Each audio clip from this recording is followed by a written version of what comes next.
My name is Iris Vance. I am 31 years old. And the night my father described me to 23 members of my extended family as the daughter who disappears when things get hard, I was sitting 4 seats away from him at the same dinner table, with 38 months of bank transfer records in a folder inside my bag on the floor beside my chair. I want you to understand the particular quality of that silence. Not the silence of someone who has nothing to say. The silence of someone who has decided, very deliberately, that the moment has not yet arrived. That the right response is not the loud one. That some truths land harder when you let the other person finish building the lie first. I have thought about that dinner table a great deal in the months since. About what it means to sit still when every nerve in your body is telling you to speak. About the difference between restraint and cowardice, and how you know in the moment which one you're practicing. This is the story of how I learned the difference. The dinner was on a Saturday in October 2023. I will tell you about it in full, I promise.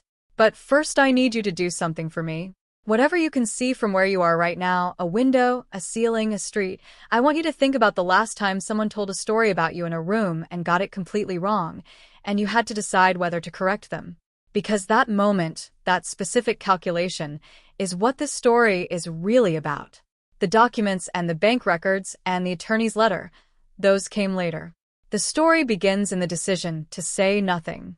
My parents' names are Gordon and Sylvia Vance. My father is 61. My mother is 58. They have been married for 35 years, which is one of those facts that gets repeated at every family gathering the way facts do when they have been promoted to the status of character. The long marriage is presented as evidence of something, of stability, of commitment, of the kind of family that holds together. I grew up understanding that this image was important to both of them. The image of a family that held together. I am the older of 2 children. My brother Derek is 27 and has lived at home, in the house where we grew up, for his entire adult life. This is not a criticism of Derek. It is context. Derek and I have always had a functional, slightly distant relationship, the kind that develops between siblings when one of them is the child who causes no trouble and the other is the child who is quietly expected to compensate for that. I moved out at 22. I took a job in financial services administration at a mid-sized investment advisory firm, starting at $44,000 a year, and I rented a studio apartment 40 minutes from my parents' house. I called every Sunday. I came to dinner once a month, sometimes twice. I was, by any reasonable measure, a present and attentive daughter. The rent arrangement began in August 2020. My parents had been in their house for 26 years, a 3-bedroom in a suburb I won't name, and the mortgage had been paid off since 2017. What they paid now is a combination of property taxes, insurance, and a standing loan repayment on a home equity line my father had taken out in 2016 to fund a small landscaping business that had not gone as planned. The business had dissolved in 2019. The loan remained. The monthly obligation on it was $1,347. In addition to this, their household expenses, utilities, groceries, car insurance on 2 vehicles, ran to approximately $1,900 a month. My father's income, since the business closed, had been inconsistent. He did occasional contract work through a former colleague, earning between $1,200 and $2,400 a month depending on the season. My mother worked part-time at a dental office, 22 hours a week, bringing home $1,640 a month after taxes. The math was not comfortable. They did not say this directly. What my mother said on the phone on a Sunday in late July 2020 was that things were a little tight and that she had been thinking about whether Derek might need to start contributing something toward the household. She said it the way you say something when the thing you actually mean is adjacent to the thing you're saying. I heard what she wasn't saying. I said I could help for a while. She said she wouldn't hear of it. I said I wanted to. There was a pause, and then she said, well, if I was sure, just temporarily, just while the situation settled. I set up the standing transfer that week. August 1st, 2020, $1,850 transferred from my account to my father's account on the 1st of every month. I chose $1,850 because it covered the loan repayment with a buffer. I did not itemize it. I did not ask them to account for how it was used. I transferred it and I told myself it was what daughters did, and I went about my month. I was 28 years old.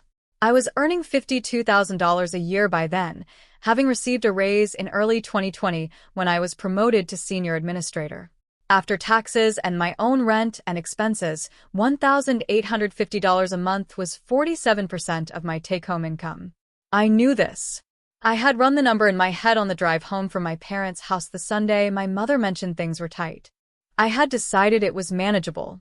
I had decided that family came first, and that I was in a position to help, and that this was the kind of person I wanted to be.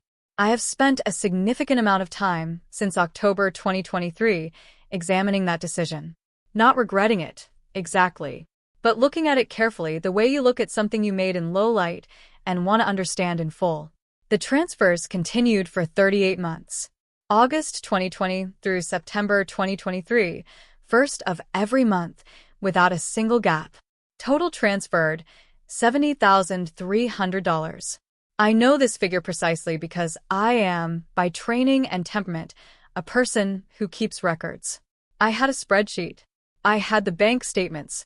I had a folder, digital and printed, that I had maintained from the beginning, not because I expected to need it, but because tracking numbers is what I do professionally and the habit does not stop at the edges of my personal life. What I did not have for most of those 38 months was any formal acknowledgement that the transfers existed. My parents never mentioned the money at family dinners. They never mentioned it to Derek, as far as I could tell.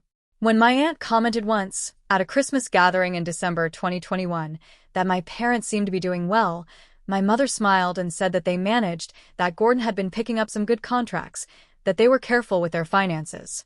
I was sitting across the table. I smiled and said nothing. I want to be clear that I did not, at that point, feel wronged by this. I had not transferred the money in order to be credited for it publicly. I had transferred it because the situation required it, and I was capable of providing it. I had, in my own understanding, made a private choice and was honoring it privately.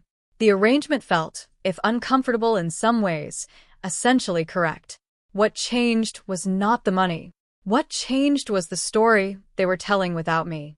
In February 2023, my mother mentioned to me on the phone, at 8:47 p.m. on a Thursday, that she and my father had been talking to their friends Reg and Diane about retirement planning. She mentioned in passing that they had been looking at whether they might downsize in the next few years, sell the house, move somewhere smaller, free up some capital. She said they were just exploring. She said it was nothing definite.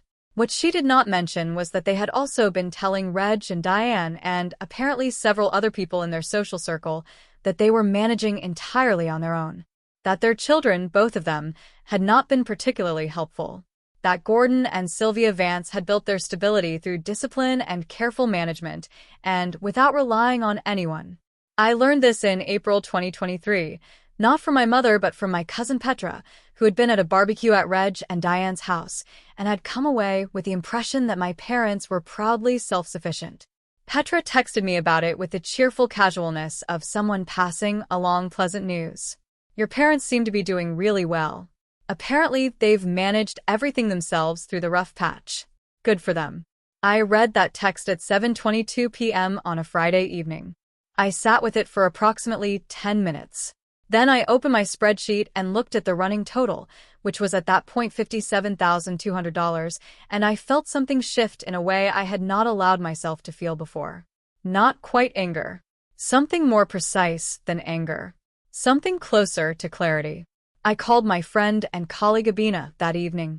Abina is a paralegal at a civil litigation firm, and she had been the one, when I first told her about the arrangement 2 years earlier, who had said gently that I should be keeping records just in case.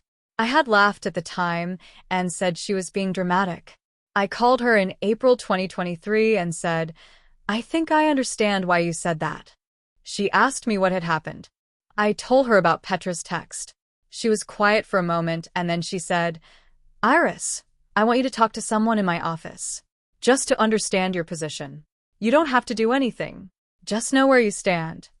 I made an appointment for the following week.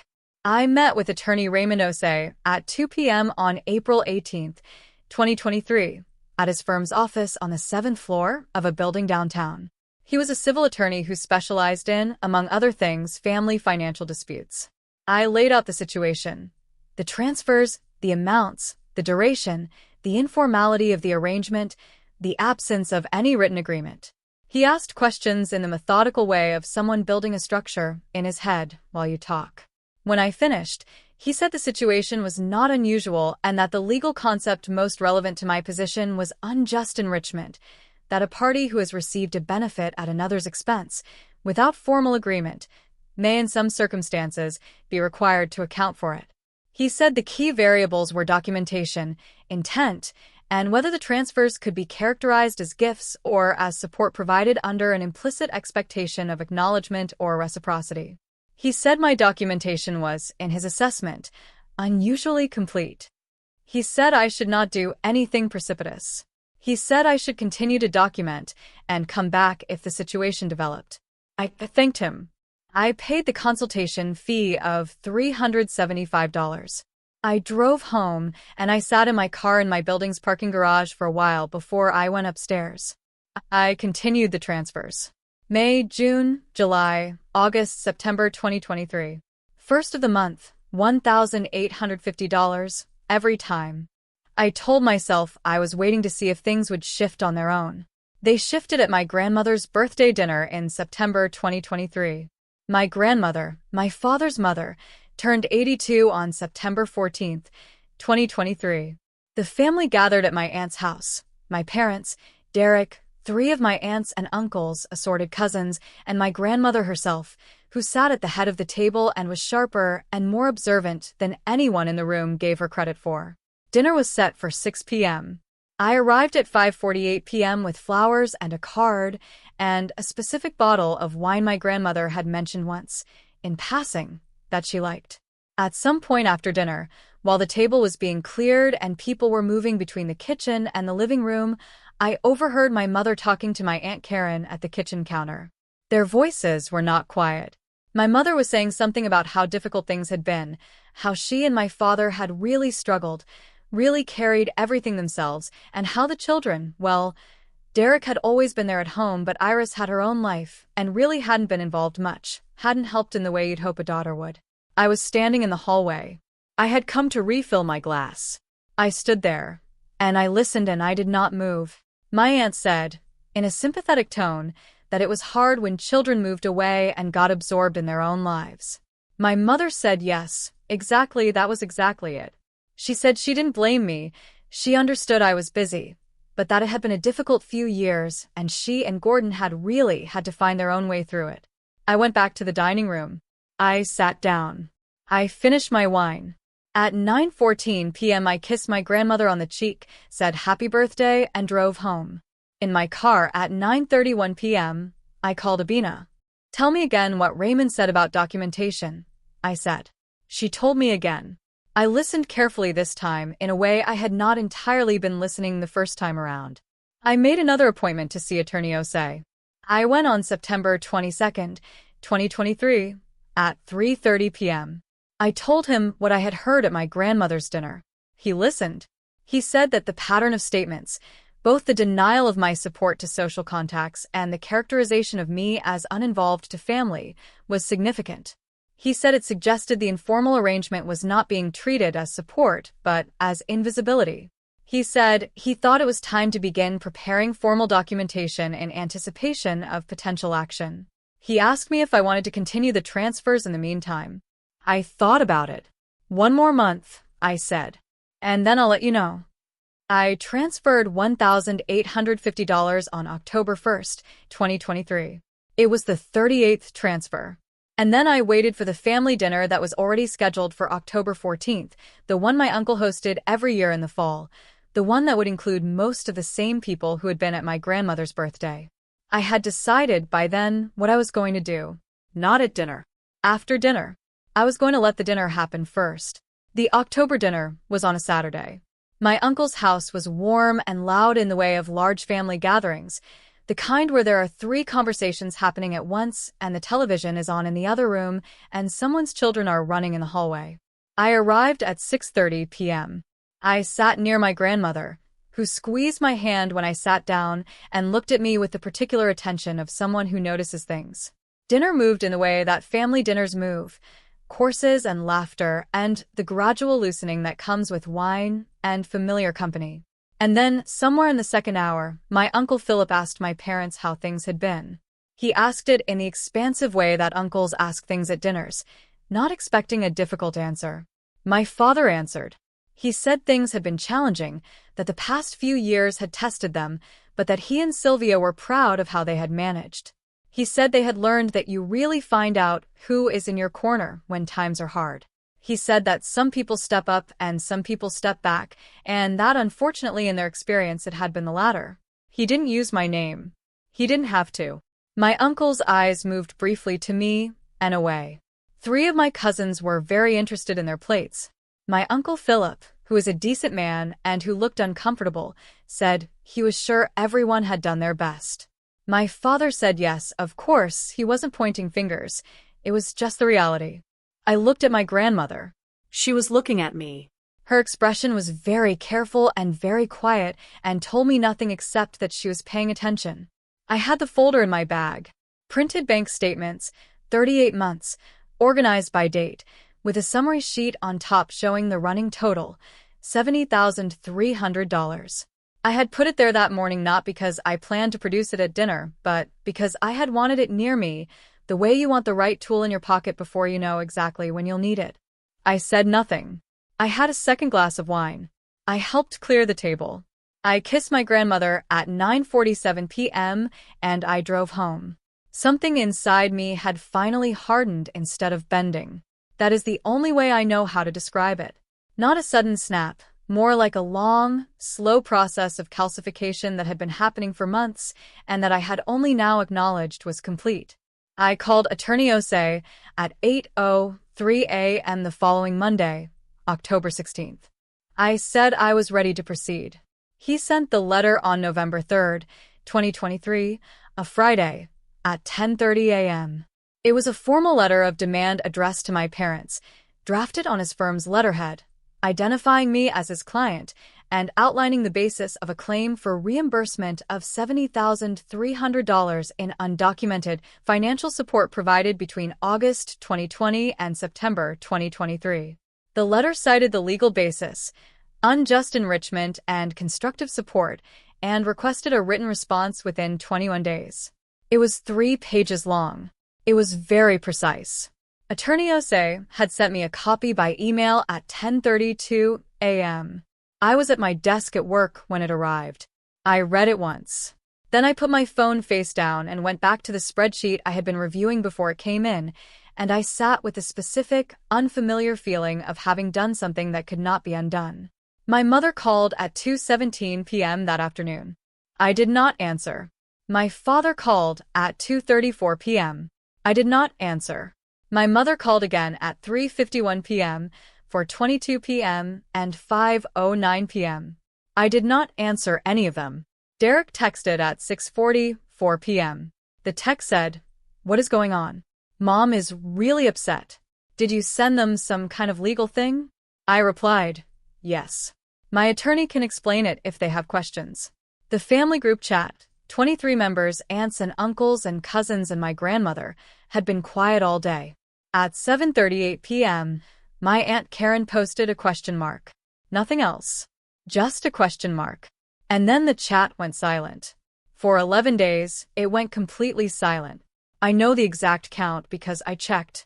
Not obsessively, once a day, the way you check a thing you have been watching for a long time. Day 1, silent. Day 3, silent. Day 7, still silent. Day 11, my grandmother sent a message. It said only, "Iris, call me when you can." I called her that evening at 7:15 p.m. She asked me how I was. I said I was fine, that I was managing. She was quiet for a moment, and then she said, "I've known for a while that something wasn't right about how your name came up at these dinners." I didn't know the details. "I'm sorry, I didn't say something sooner." I told her she didn't need to apologize. She said, "I know I don't need to. I'm doing it anyway." We talked for 41 minutes. It was the best conversation I had had with anyone in my family in 3 years. My parents, through Attorney Osei's correspondence, proposed a meeting in late November. Attorney Osei attended on my behalf. The meeting took place on November 21st, 2023, at 11 a.m. in a conference room at his firm. My parents came with a family friend who is a retired accountant but not an attorney, which Attorney Osei noted for the record. My parents' position was that the transfers had been gifts, given voluntarily, without expectation of return. Attorney Osei presented the documentation. The transfers were consistent, monthly, spanning 38 months, a pattern, he noted, that courts have distinguished from gift-giving in prior constructive support cases. The meeting ended without resolution. Attorney Osei indicated he would be filing a formal civil claim if a written acknowledgement of the support arrangement was not provided within 14 days. On December 4, 2023, at 4:45 p.m., my parents' family friend accountant sent a letter on their behalf, not legal counsel, which Attorney Osei noted again, acknowledging that the transfers had occurred and that my parents were willing to discuss a repayment arrangement. It did not concede the legal framing, but it acknowledged the $70,300. Attorney Osei called me at 5:22 p.m. that evening to read it to me. When he finished, I sat at my kitchen table for a while, without saying anything. Outside, it had been raining since mid-afternoon and the windows were fogged at the edges and the kitchen light was on because it gets dark early in December, and I thought about a dinner table in October and a folder in a bag on the floor and 23 family members and one question mark in a group chat. I thought about what it had cost to sit still and what it had cost to finally not. The repayment negotiation is ongoing as I tell you this. Attorney Osei is measured about what to expect. Full recovery is not guaranteed, and the process may take longer than I would like. What I know is that the documentation exists, the acknowledgement exists, and the silence in that group chat lasted 11 days and broke because my grandmother decided it should. My relationship with my parents is in a place I would describe as suspended. We have not spoken directly since before the letter. My mother has sent 2 emails, both of them variations on the theme of hurt and confusion, and an implicit request that I undo what I have done. I have not replied to either. Not because I am punishing her, because I do not yet know what I would say that would be honest without being cruel, and I have decided to wait until I do. The thing I understand now that I did not understand at 28, when I set up that first transfer, is this: there is a version of generosity that asks nothing in return and gives everything it has, and it can look, from the outside, like virtue. But there is a question you have to ask underneath it, which is whether you are giving freely or whether you are giving because you are afraid of what happens if you don't. Whether you have made yourself indispensable because you love people or because you have been quietly taught that love must be earned through usefulness. I was useful for 38 months. I was also invisible for 38 months. And those 2 things were not a coincidence. What you are owed is not always money. Sometimes it is just the acknowledgement that you were there. There is something practical worth knowing if you find yourself in an arrangement like this one. Informal family financial support, when consistent and documented, is not automatically a gift under civil law.